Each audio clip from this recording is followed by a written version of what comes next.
Hello, everyone, and welcome to Forever Rugby on Forever. Today, we're going to be looking at the review of the match between Argentina and Samoa. Both sides looking to make a better path into the Rugby World Cup 2023 after both suffering defeats in their first game of the tournament. However, it was the Argentinians who would reap that reward, winning 19 points to 10. Although the game was not exactly what either team would have been hoping in the first half, we did see quite torrential rain, causing play to become a bit scrappy, lots of knock-ons, and both sides really just struggling to get into the game, not able to string phases together and mount any kind of pressure. However, the Samoans did not do themselves any favors throughout the game, and especially considering that one of their players, their fullback, got a yellow card within the first 35 seconds of the game for quite a reckless challenge in the air, or quite a silly reckless challenge in the air.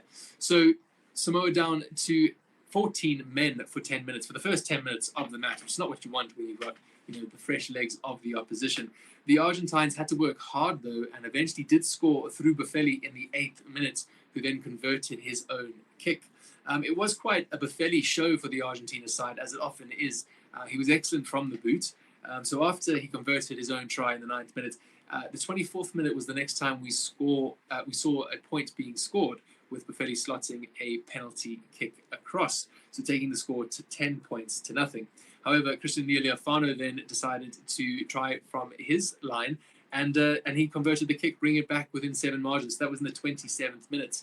However, Lealiafano wasn't that consistent with the boot and did have several attempts, although missing most of those, so just getting the one across in the first time. Boffelli decided to sort of restore that lead in the 33rd minute with a penalty kick, and did so, restoring things and ending the first half at 13 points to 3.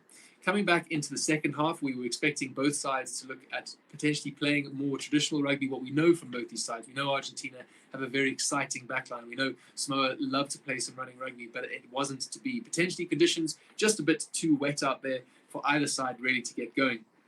But again, Boffelli picked up where he left off in the 53rd minute with a penalty kick, slotting it over. And at this point, you did feel like it was all but done and dusted at 16 points to 3. Samoa just never looking threatening at all, never looking competitive. But that all changed in about the 74th minute when Malolo went over the try line, scoring the first Samoan try of the game, and the second, actually only the second one of the entire game, and Luila converting that, bringing it to within 16 points to 10. So a converted try would see Samoa be victorious with 6 minutes to go. However, it was just a little bit too late, and the final nail in the coffin came from the boot of Nicolas Sanchez, a monster 50-meter kick in the 79th minute, taking that lead then out to 19 points to 10, and that's the way the game would remain. So Argentina definitely a more positive look at their rugby playing capabilities, but Samoa are still searching for their first win of this Rugby World Cup. But thank you so much, guys. Hope you enjoyed the video. Make sure that you hit that like button, subscribe to the channel. Until next time, I'm Wes.